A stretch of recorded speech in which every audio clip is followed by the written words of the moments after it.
Evening, guys. Um, just a quick little chat. Um, Still haven't got my tooth done. I'm in the middle of getting it done. Um, yeah. Anyway, just a quick little chat about Chris Watts and stuff again. I'm obsessed. Anyway, Um, now, I've been hearing that Shannon, the wife, actually had a criminal record. Now, I don't know if that's true or not, but that's what people were saying. She's supposed to have like something like 15 charges against her or something about that she used to work in a car showroom place or something. No, I don't know the full SP, probably the full charges against her and stuff like that. And I don't know if that's true or not, but that's what they're saying anyway. As you know, and you've probably heard, Chris has been moved out of state to a prison in Wisconsin somewhere. They think it's Dodge, the Dodge Correctional Centre. I've done a little bit of looking up. I think that it probably is that one. Um, so he's there starting his life sentences. But this thing about Shannon and her brother Frankie said that she earned £500,000 a year when she was 25 before she met. I'm not being funny. God rest her soul and the children. They didn't deserve what happened to them. But I find that very hard to believe that she earned that sort of money before, because they filed bankruptcy. I mean, I know it was a few years before, but filed bankruptcy, this and that. I mean, what did she do with all the money? Where did it all go? So I mean, what he's saying, the brother, I think that, I don't know if he made actually a mistake and it was 50,000 a year, but I just find it very hard to believe that she made £500,000 a year. Um, but you don't know, do you? You just don't know. Um, So I've been watching a lot of videos that they've been posting on it, and they've been like camera footage of the house and things. I mean, did you see the neighbour's video? Oh my God. When the next door neighbour shared the video footage, did you see how nervous he was getting, Chris was? Oh my God. He was going up and down. The glasses were falling down. Oh my God. Now, if that didn't say he was guilty, then God, I thought to myself, as soon as I saw that video, I thought, he knows something. He's done something to them straight away. I mean, you've got to be a bit thick. I mean, the nervousness on him, bloody hell. I mean, in the first place, how could you kill your own bloody kids and your wife anyway for another woman? I just don't get that. I just really don't get that. He wanted to start a new life with his mistress, but it never did happen, did it, in the end? So it was all for nothing. Sorry. Time for a cigarette. So that's it basically. I mean, it's all been dealt with now, but it's like still talk about it because there's new things coming about it every day. I mean, I just can't get over the Nicole Kessinger scenario either. I mean, I mean, come on, guys. She didn't even apologise to their family whatsoever. She's a cold woman, cold. Now, to me, I think that, as I said in my other video, I think that Nicole Kessinger actually said, look, I think she might have said, go back and work it out with your wife. I mean, I find that hard to believe as well, because she was sending him nude pictures. she was into him, and it's just her story that just doesn't match up either. You know, I'm sure a few of you will agree with me as well. Her story just doesn't match up either. Um, but anyway, what was I going to say? I forget what I was going to say now. Anyway, yeah. Um, so, um, that story doesn't match up. I mean, his stories from the very beginning, I just knew that he had something to do with it. I just knew, but I just didn't think it would be as bad as what it was. But I just don't understand why he's not explaining what really did happen that night. You know, I mean, he's admitted to his guilt. He's done whatever, and he's a demon as far as I'm concerned. But I think he really knows. I really do think he needs to speak up and just, you know, if anything, so the family gets some, you know, some sort of peace from it and some sort of closure. Because I think he really needs to say what happened that night.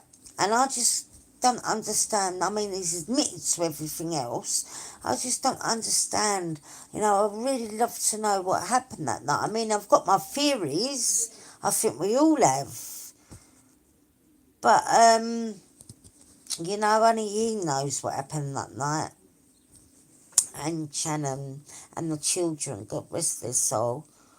You know, justice been done. But in my opinion, if I was a judge, I would have gave him a death penalty. He would have got that. He would have definitely got that death penalty with me if I was a judge. You know? But obviously, coward didn't want to die. You know? I mean, if you watch the interviews that he actually gave, he doesn't actually admit to killing her. He said, I hurt her. And then he says, oh, I killed her. Now, he's never admitted to killing them children. He always said that she did it. Shannon killed the kids. That's the story that he's always stuck to. He never actually said, I smothered my daughters, I killed them. The prosecution and police, that's what they're assuming that happens, but they don't know for sure if that happens. Obviously, I actually think the kids were dead before she come back from her business trip. I really do think the kids were dead before she come back from her business trip. And that's what ow! Bloody hell! Ow! Something's sticking out of bed. God, my lighter. Anyway, so, yeah, I mean, I actually think that they were dead before she come back from her business trip. I really do think that they were dead. Then, but that's my opinion. I might be wrong. You know, we can only give our opinions, you know. And, no, it's just a very sad story. Very sad. Very shook the world. Shook all over the world, all parts of the country, all over the world. And I really would love to know what happened that night. But I can only assume. I mean, we can all only assume because we don't know for sure. But anyway, I'm not doing many videos. Well, I like to, but I mean, a lot of people don't know about me yet and like my talk, so not a lot of people are actually watching, and so I don't know really, like, can't get really into it properly because if people throw an answer me, I can answer them, we can have a proper chat and so on, and but yeah, I mean, the whole story, I mean, I just can't believe the mistress, Nicola Kessinger. She is just something else. I mean, how could you not apologise So the family, oh, I'm sorry, it was wrong, this and that. She didn't even do that. And that's what really makes me, I mean, another thing, she's searching for bloody wedding dresses a week before the murder. And then she's saying in her interview, Nicole Kessinger, I hardly knew Christopher Watts. But the pictures of her and Chris tell a completely different story. Completely different story. And a lot of people were saying they was actually seeing each other for a lot longer than what they said. And you know what? I think that could be right. But once again, I can only assume. We can all only assume. You know, but I really would love to know what happened that night. And I think he just needs to just needs to sit down and actually say, to give the family and, some sort of closure. I mean, they've had some sort of closure, but surely they would really want to know what happened that night. And he's just not saying anything. But then again, I don't think he ever will. But who knows? Who knows? I mean, I keep thinking, I don't actually think Christopher Watts will last long in prison. I always thought that he might commit suicide. He doesn't strike me to be that quite of a strong person. I mean, I actually gave him a year, see if he would last, but we'll see. And anyway, as I was saying, I mean, Nicole Kessinger, the mistress, I mean, she is just something else. I mean, she is like, how can I say hello?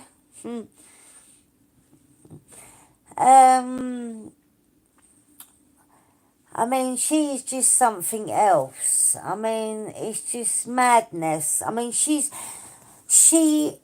how can I say it? She is just like, she said she hardly knew him at all, Christopher Watts. She hardly knew him, but the pictures of her and him are showing a completely different story. Well, I think she did. I think they both made evil plans together. I mean, it's just sad at the end of the day. Really, really sad. Really sad. It's just a sad story. Really sad. I know, the polygraph. I know. That's another thing. That's really bad. The polygraph, I know. The polygraph of Christopher Watts. And he was saying as well, after, I'm not lying on that polygraph, I was laughing. I mean, and the FBI agent, the CBI that was actually in, after she'd done the polygraph, she said to him, "Thank you. And if you're a liar, it gives a certain reaction." And she went, "And thank you, Mr. Watts, for being a very good liar." And that bit made me just laugh. God, it's just something else, As the polygraph, he actually had the polygraph. Bloody thought he was going to pass it, no doubt. And yeah, that was funny. Anyway, I just thought I'd have a quick chat. Thank you. Anyway, for, sort of getting the conversation going and stuff. I mean, I'll be on again tomorrow. Oh, the testers, if you know you're lying. Yeah, that's right. That's right. Yeah, that's right. Testers told me if you know you're lying before. Yeah, that's what she said. Yeah, she did say that. Yeah, and you'll be really stupid to take it. And then he took it. He's like, and then he goes after, and then she goes, "Oh, thank you for being a very good liar." And then after that, he said to her, "I never lied on that polygraph, Madness, madness. The man's insane. He's a psycho. He's definitely a psychopath. Anyway, I mean, there's loads to talk about, There's a lot to talk about. I'm very tired tonight, actually. Was that again? Anyway, I'm very tired tonight. I'll be back tomorrow and we'll have a chat tomorrow. So if you're here tomorrow, say hello and we'll talk a lot more. But tonight I'm going to sleep. I'm very tired tonight and we'll talk a lot more about the polygraph, this and that. Thank you for watching. Good night. Have a nice night. Bye.